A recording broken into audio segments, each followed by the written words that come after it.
In this video, we're going to focus on how we can wrap the large text here in the data. You can see here we have this large text here, and here in the tooltip it shows as well. We're going to figure out how we can wrap this properly so it will be more visible and it will not be clipped off or has an extremely long text here that will break the canvas size. So let's explore how to do this. In this video, we're going to answer one of the viewers' questions, which is how to wrap long labels in the x-axis scale in Chart.js. So this question came from one of my other videos about how to show labels on every quarter with large data sets.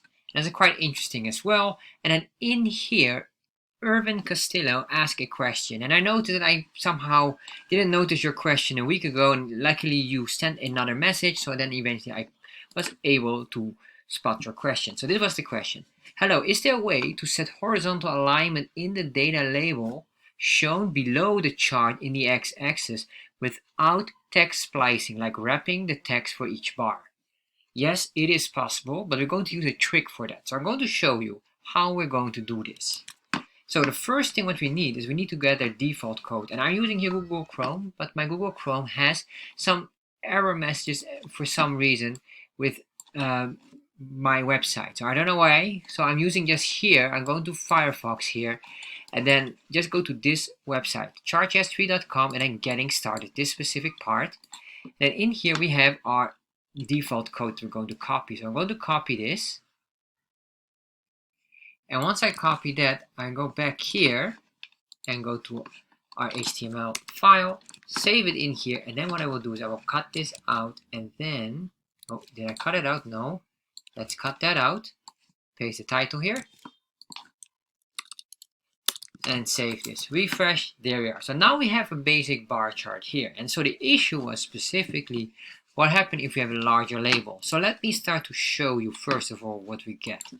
Because this is the issue. If you would have here, let's say October 2021, or let's say this is 10 October 2021, what happened is it will start with this. So let's make this more bigger and more longer. Save that, refresh. You can see here it does something here that's undesirable, and if you have many, eventually it might cut the label itself. However, that is maybe not a desirable issue, of a desirable way of presenting it. And this here, of course, doesn't look nice as well. So how can we solve this? Well, what we're going to do is we're going to do a trick. And this trick is basically built here on the labels here. So let's start to do this. So we have this label array here. And then what we will do here is we're going to make this another bracket with another array. So basically we're going to say there's another array in here. And this array has, again, multiple values. We're going to make this a string, comma, another here quotation. Let's say this will be 10 October, comma, this, and then the year. And then here we have this. So this is a trick, but it will mean here that you have to play around with breaking it up correctly. So I'm going to just do it like this. So you have to really consider how big your label should be. With this, we can now start to work. Because if we save this now and refresh, you can see now it starts to break down, but there's an issue here. Look at the tooltip right now, you can see the title will not match along. A trick would be just to put in here a space, and you say here maybe another space with a comma or something like that. Let's say comma space here. You want the comma here, and we can do this. And then you can see here, this will start to look slightly better, but of course you can see it's not 100% desirable. So what I'm going to do here instead of this, we're going to play around with it, and we're going to create basically a way to do this. So if I refresh here, you can see you get all of these commas, and we're going to convert these commas or replace them into a space, so it becomes more suitable. So to do this, we need to play around in the tooltip. So we say here plugins, make sure you type that correctly, tooltip. And then in the tooltip, what we are going to do here is create a callback. And this callback will eventually show here the title or this tooltip title aspect in the way we want it. So we say callback with an S, callbacks. And then in here, we're going to pinpoint.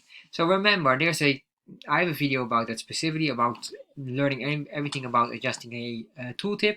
The upper part is the title, the lower part, or this here, is called the label section, where we have the color box and the label. So what we're going to pinpoint here is, of course, the title only. So we say here title, colon, and then we're going to make a function here. We say here context, so we get the parameter. Then we get here the arrow function, or basically the arrow operator. And then we say here the following.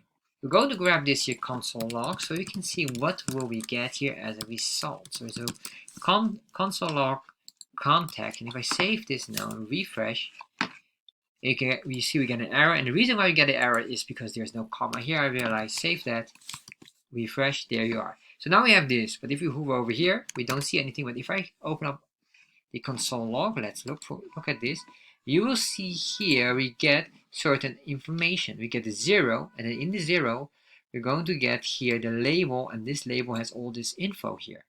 So we're going to grab this, what we have here, this is, remember, this is an array, so this array is 0. So we say your context 0 dot label. If I save this now and refresh, we should see now the official value here. You can see here all the tooltips, wherever we hover over, it will show the label here, which is correct. The label is just down here, and this one here shows nicely. Alright, so we have this, and we can do now basically the return. We say return, and the return is this. But of course, this will not give us the complete desired result.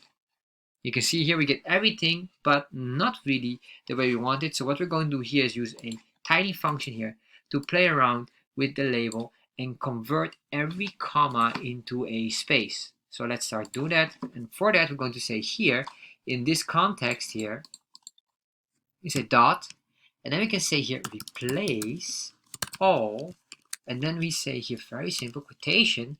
So what are we going to search for? We're going to search for the comma, and then we say here comma, and we're going to replace that comma string here, what we indicated, with comma space. I'm going to save that, refresh, hover over it, and now you can see here, if we look correctly here, but this here eventually stays the way it is. So we can play around with this. This is not 100% dynamic, and the reason why you cannot do it dynamic is because a canvas works with pixels amounts in here, so it's drawing it fixed. So this is the only way to really do it without having any issue.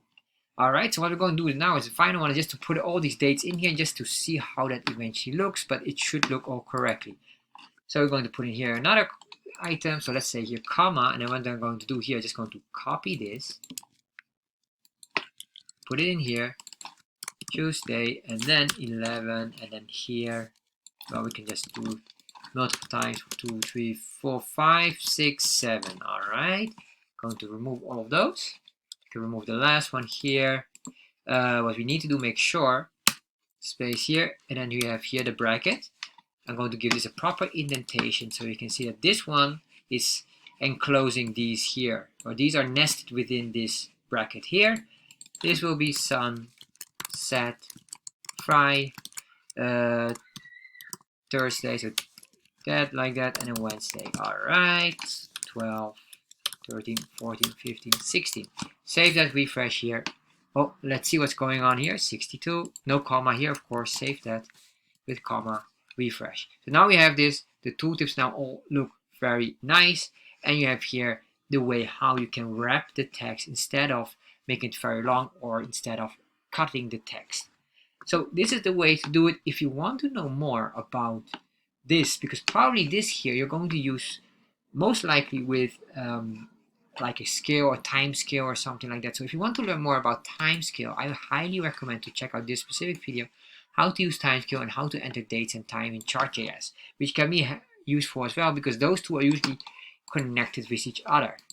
Alright, so that's it for now.